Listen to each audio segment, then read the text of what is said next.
What happens if we come to the conclusion that there was no valid exercise of power by the governor to call a trust? Everything false. Everything false is very... No, I'll be dealing with Bomai. That's the core question. Your lordships is saved a lot of unnecessary exercise if your lordship comes to that conclusion plus follows Bomai, which in any case is... So then you, according to you, what? We reinstate the... Just straight away let me change my tack and go to Bomai. But you resign, no? No, that's... I covered in my note directly. 5 reasons. Justice Shah asked me that in the beginning, your lordship asked me that. I'll straight away answer. That is actually a red herring.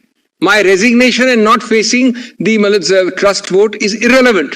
Completely. But that's Mr. No, I'll deal with it. So let me deal with it. So let me deal with that.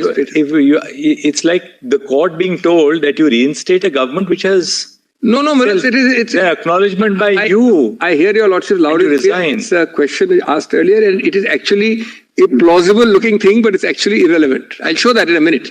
No, Mr. Kapsil. How can, just hypothetically, yes. How can the court reinstate a chief minister who did not even face the floor of test? Your lordship is not reinstating anybody. Then what will be the consequences? Your lordship is and should and does, and Bomai says it more graphically, restore status quo ante. That's the meaning of a... But Dr. Singhvi, it would have been a logical thing to do. That's where we are, it would be a logical thing to do, provided you had lost the trust vote on the floor of the assembly. Lordship may just flag that. Because then, clearly, you have been ousted from power because of a trust vote which is set aside. Correct. Duty bound to satisfy lordship, and I believe that... Right. Now, our problem is, look at the intellectual conundrum. Yes. That it's not that you have been ousted from power as a result of a trust vote which was wrongly summoned by the governor. You chose not to, for whatever reason, you didn't want to face a trust vote. I face that squarely. Allow me, I'll change my sequence and come to this first right now. May I, Malus? Because straight away your lordship's conscience should be satisfied. This is a red herring. It should not deter, will not deter in law your lordships. If your lordships comes to the conclusion of the other one. Give me just 5 minutes on this. May I end the first part, Malus? That is, Malus, this affirmative and negative code. Yes, with only one... Now, Dr. Singhvi, we are 17 minutes past or 18 minutes, closing on 18 minutes past 3 p.m. Tuesday, Malus. I think 3:30 we'll close now. I think we have seen everything now. No, Malus, your lordship, I'm asking, 3:30, it's now, Malus, 3:20.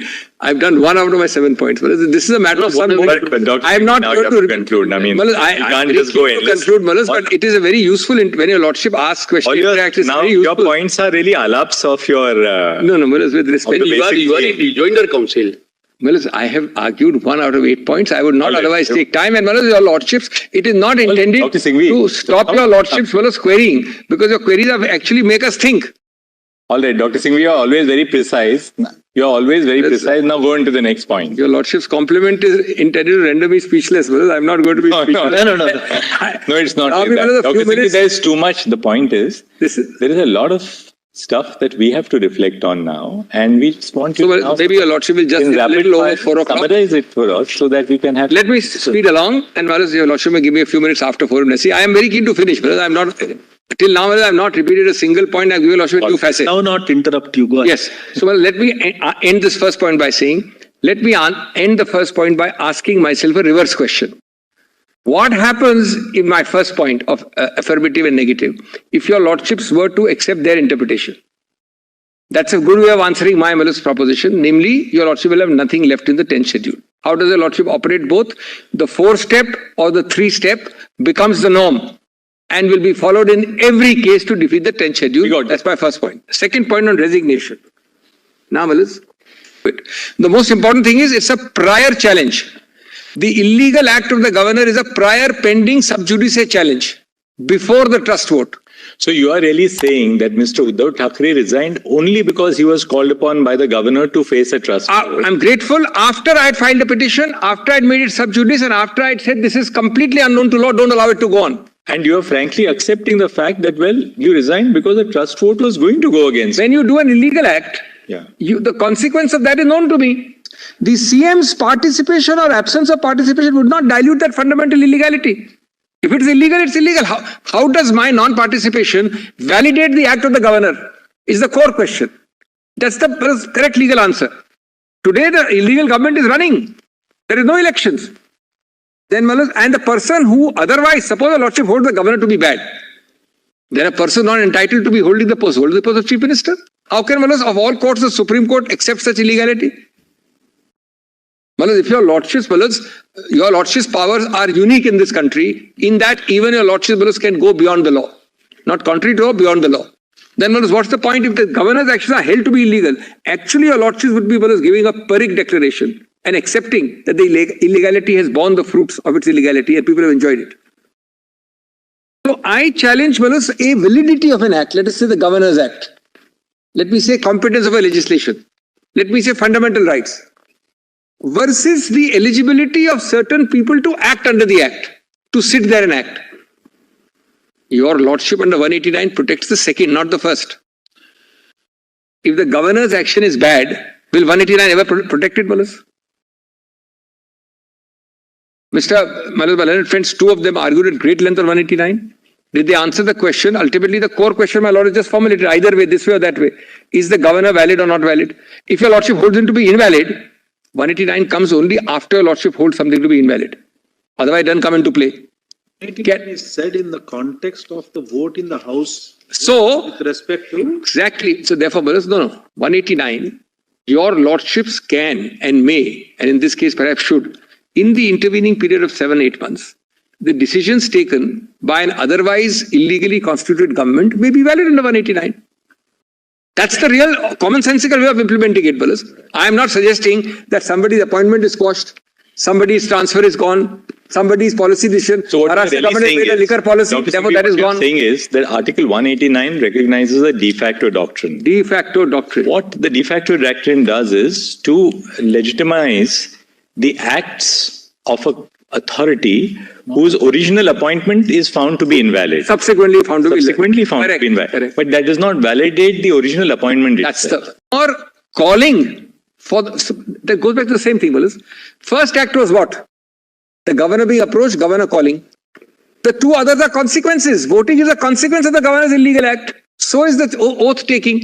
If the original act is bad and your Lordships can't validate it, then this will not validate the vote, Balas. The consequence is bad. The consequence of an illegal origin cannot validate the illegal origin. And similarly, 189 cannot... What you're saying is that if the calling of the voting in the House itself is subject to... Just how my Lord's formulated was, right or wrong, governor's action, A, no basis, and B, if basis, it is wrongly applied, etc. But that's affirmation of the House, right? Then what? I mean, I still have it. Affirmation is coming. That's this section. Bomai dealt with the affirmation. All right. Bomai said, we hold something to be illegal. Let's kindly give me a minute. This is very interesting. But thereafter, Parliament has approved it. Exactly the same thing. How can we quash it? Said, no, sorry, it will be quashed. So this is, Balas, the 3 points are covered. Prohibitory, affirmative, 189, and Balas, resignation. Now, Balas, the fourth point is this, Balas, prospective and retrospective of the EC. They're all important queries which fell from my Lord. My Lord, the Chief Justice asked this question more than once. Petition is filed on 19th July. 17th February is the order. Now, Balas, the order to be retroactive, question number 1, retroactive from when? There are 3 possibility retrospectivities. Look at the consequence. Whether the Lordship doesn't hold it to be without the consequence. 3. One is, it is retroactive from the date the Shiva Sena was recognized as a 29A political party. That was 1990 or 92. I'm giving you 3 alternatives. I'm not... because today I am the Election Commission. I hold that this is the Shiva Sena. If it is retroactive, logically it should go to the date when 29A. But let's leave that. Second, it goes back to 21st June when this action started. And third, it goes to 19 July when the petition was filed. There are only 3 possibilities, Balas.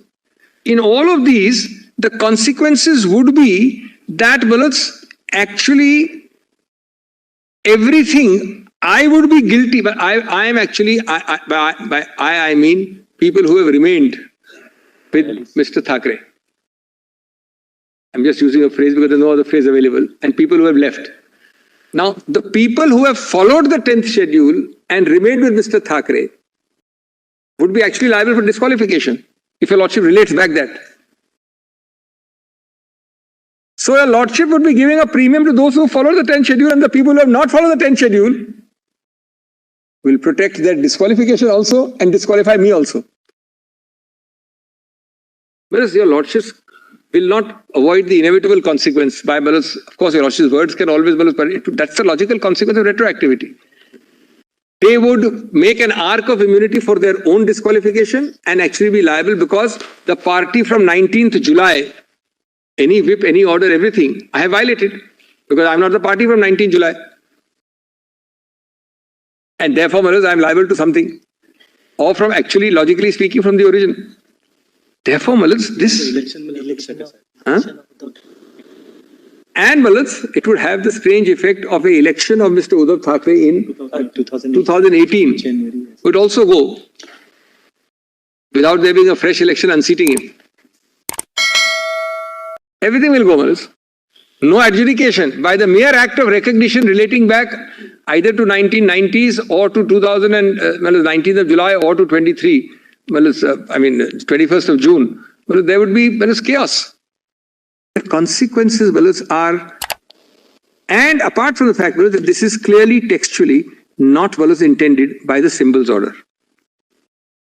The fourth and the last, under this head, I'm not on the next one, under this head, it would also destroy, not collateral damage, major direct damage. It would destroy the relating back which is held by a lordship of Rajendra Rana. Now note this, note this. Not a single judgment even of any high court, leave aside Supreme Court, says that the election commission will relate back.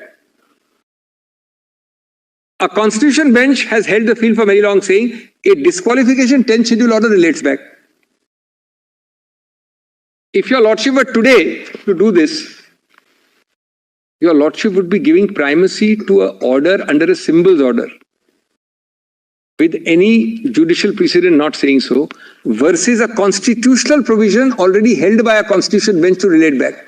And your lordships cannot reconcile a relation back of disqualification with a relation back of the EC. It can't be reconciled. Today, suppose tomorrow the speaker disqualifies Mr. ABC. It is common ground by Rajendra Rana and many other cases. It relates back to June 22. But there cannot be disqualification because by then your lordship also would be applying a EC order retroactively. Therefore, your lordship already has jurisprudence and a precedent. Prospective according to you. All right. Then, the fifth aspect is this political party and legislative party. Yes. Now, F is a very important part. Actually, it goes to the root. This is the political party versus legislative party debate, but from an angle different than Mr. Sibbal's. The 10th schedule defines a legislature party in terms of a political party. That is, conclusive, I say. According to me, I may be wrong. It's conclusive. Legislature party is defined in terms of the political party. I've quoted the definition. And your lordship is concerned with a whip. Whip is peculiarly a political party activity.